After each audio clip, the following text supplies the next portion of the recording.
इस आपदा के दौरान जो दिन देखे, हम सबकी आजीवन ये कामना होगी, प्रार्थना होगी कि कभी दोबारा ऐसा मौका ना आए।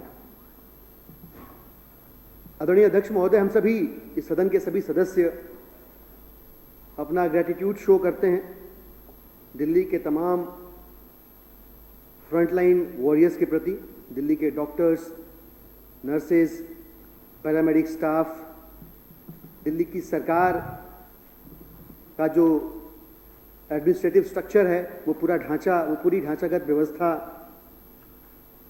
तमाम विभागों के वो सभी लोग, पुलिसिया व्यवस्था के लोग, सिविल डिफेंस के वॉलंटियर्स, ये वे लोग हैं जिन्होंने अपनी जान की बाजी लगाई दिल्ली की 2 करोड़ से भी अधिक की आबादी को इस महामारी से सुरक्षित रखने के लिए। और कईयों ने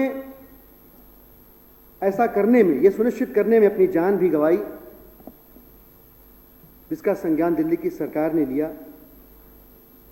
दिल्ली की सरकार आपदा से भी लड़ी, निस्संदेह बाकी की सरकारों के अपने प्रयास रहे हैं, सबके अपने भागीर यत्न रहे हैं,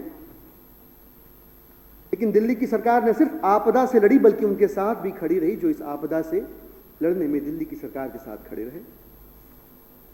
उन्हें सम्मानित किया।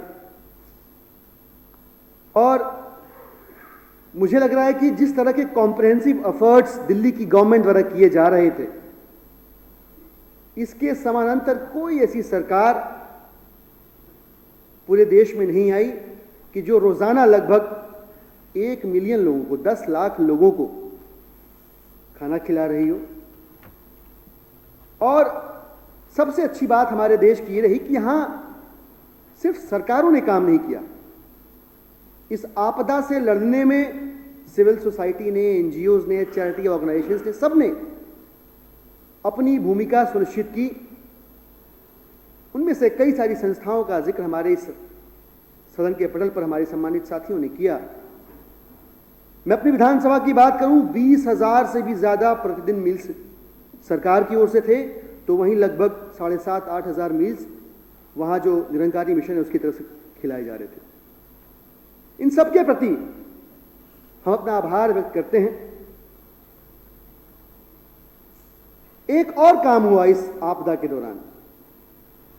इस आपदा ने जीने के ढंग तो बदले ही लोगों के, पूरी दुनिया के सरकारों की क्या प्रायोरिटीज रही हैं उसे भी एक्सपोज किया। इस आपदा ने एक्सपोज किया कि अगर आपकी प्रायोरिटी मंदिर, मस्जिद, रंग, जानवर ये सब है तो आप लड़ नहीं पाएंगे मुझसे। मुझे खुशी है, मुझे गर्व होता है कि मैं एक ऐसी सरकार का हिस्सा हूं जिसके मुखिया अरविंद केजरीवाल जी हैं और जिसके स्वास्थ्य मंत्री सत्येंद्र जैन जी हैं, जिनकी वरीयताओं में शिक्षा और स्वास्थ्य सबसे ऊपर है। अभी चर्चा हो रही थी तो पूछा जा रहा था कि ये यूपी का जिक्र क्यों कर रहे हो, केरल का भी कर दो।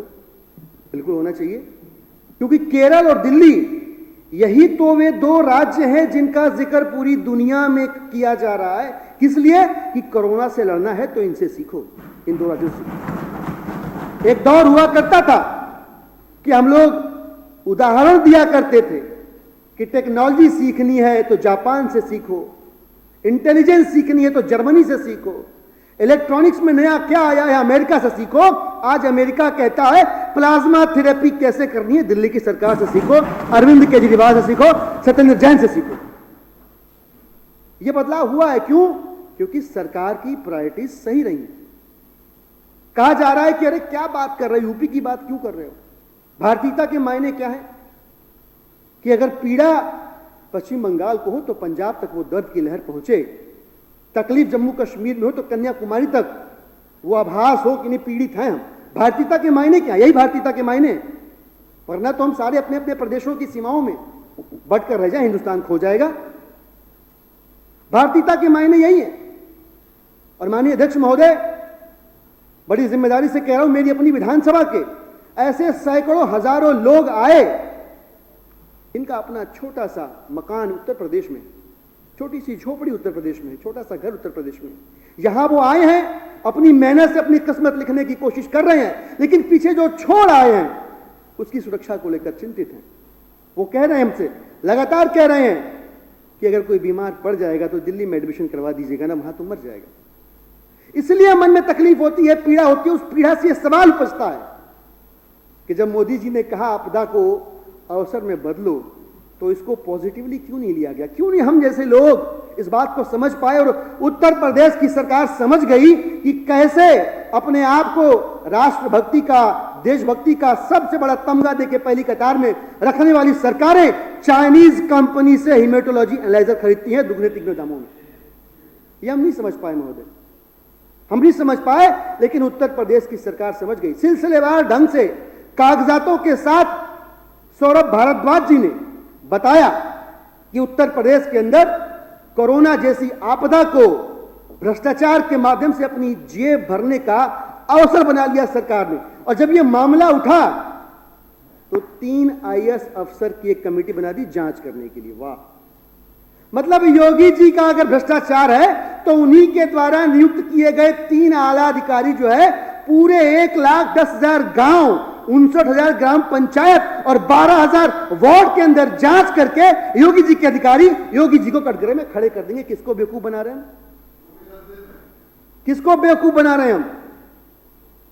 तो हम सीधे सीधे जो दिल्ली के अंदर देख रहे हैं कि कैसे दिल्ली के मॉडल को, जिसका जिक्र माननीय प्रधानमंत्री महोदय खुद करते हैं, दुनिया उसको अडॉप्ट करना चाहती है, वहीं दिल्ली के पड़ोस में एक राज्य है जिसको जनता की जान से, उनकी सुरक्षा से कोई परवाह नहीं है, और वो औने पौने दाम पे 300-400% इंक्रीज प्राइस पे इक्विपमेंट्स को खरीद के इस आपदा को अवसर में तब्दील कर रही है। बड़ा दुख होता है अध्यक्ष महोदय, इसलिए मैं कहना चाहता हूं, 2 पंक्तियां हैं फिगार साहब की, मैं आपके सामने पढ़ना चाहता हूं कि जहां हम भ्रष्टाचार के खिलाफ आवाज लगाने वाली देश के सबसे बुलंद संगठन से संबंध रखते हैं तो पीड़ा होती है और जुबान से निकलता है कि तेरे कदमों में जो कतरा है टपका मेरी आंखों से, तेरे कदमों में जो कतरा है टपका मेरी आंखों से, ये वो पानी है जो एक दिन तेरे सर से गुजरेगा। ये संदेश उस सरकार के लिए है जो आपदा को अवसर में बदलना चाहती है। माननीय अध्यक्ष महोदय, इस सदन के माध्यम से अपनी विधानसभा के तमाम उत्तर प्रदेश के लोगों की ओर से मैं सविनय इस पटल पर यह बात रखना चाहूंगा कि ये आंख में धूल झोंकने की बात करना, 3 आईएएस अधिकारियों की समिति बना के उत्तर प्रदेश में बड़े पैमाने पे 65 जिलों में, मैं आपको बताऊं, बिजनौर से लेकर के झांसी, बाराबंकी, गाजीपुर, सुल्तानपुर, हर जगह भ्रष्टाचार हुआ है। लेकिन 3 आईएएस अधिकारियों की कमेटी बनाकर जनता की आंखों में धूल झोंकने वाली जो सरकार है, मैं कहना चाहता हूं कि बगैर हाई कोर्ट के सिटिंग जज के निर्देशन में बनी कमेटी के इस भ्रष्टाचार की जांच नहीं हो सकती। दूध का दूध पानी नहीं हो सकता, सच्चाई क्या कभी सामने नहीं आ सकती। मैं अपने विपक्ष के भी साथी यहां बैठे हुए, उनसे भी कहना चाहूंगा, आपकी विधानसभा में भी उत्तर प्रदेश के लोग रहते होंगे, बिहार के लोग रहते होंगे, आपके पास भी यूपी से फोन आया होगा, आपसे भी आग्रह किया होगा कि कल को बीमार पड़ जाऊं तो दिल्ली में एडमिट करवा देना। मेरे पास सैकड़ों फोन आए हैं, यहां तमाम साथी बैठे, इनके पास भी फोन आए होंगे। क्यों? क्योंकि सरकार ने अपनी वरीयताएं ठीक रखी, स्वास्थ्य को अपनी फहरिस्त में सबसे ऊपर रखा। तो आज क्या हो रहा है कि दिल्ली सक्षम है, उत्तर प्रदेश से आइए, राजस्थान से आइए, हरियाणा से आइए, मध्य प्रदेश से आइए, वहां की सरकारों ने वहां की जनता को भले ही बेसहारा छोड़ रखा हो, दिल्ली की सरकार आपकी सेवा करने में सक्षम भी है और तत्पर भी है। मुझे गर्व है कि मैं इसी सरकार का हिस्सा हूं। मैं अपनी बात को समेटना चाहूंगा 4 लाइनों के साथ और भारतीय जनता पार्टी के तमाम लोगों से इसको कहते हुए कि धोखेबाज चीन से गलबहियां मिलाते हो, धोखेबाज चीन से गलबहियां मिलाते हो, कोरोना जैसी आपदा को भ्रष्टाचार का अवसर बनाते हो और जब जनता प्रश्न करे तो उसे देशद्रोही बताते हो। अरे भाजपा के साथियों, ये तो बताओ इतनी खुदगर्जी कहां से लाते हो, इतनी खुदगर्जी कहां से लाते हो? बहुत बहुत धन्यवाद। बहुत बहुत धन्यवाद। Thank you.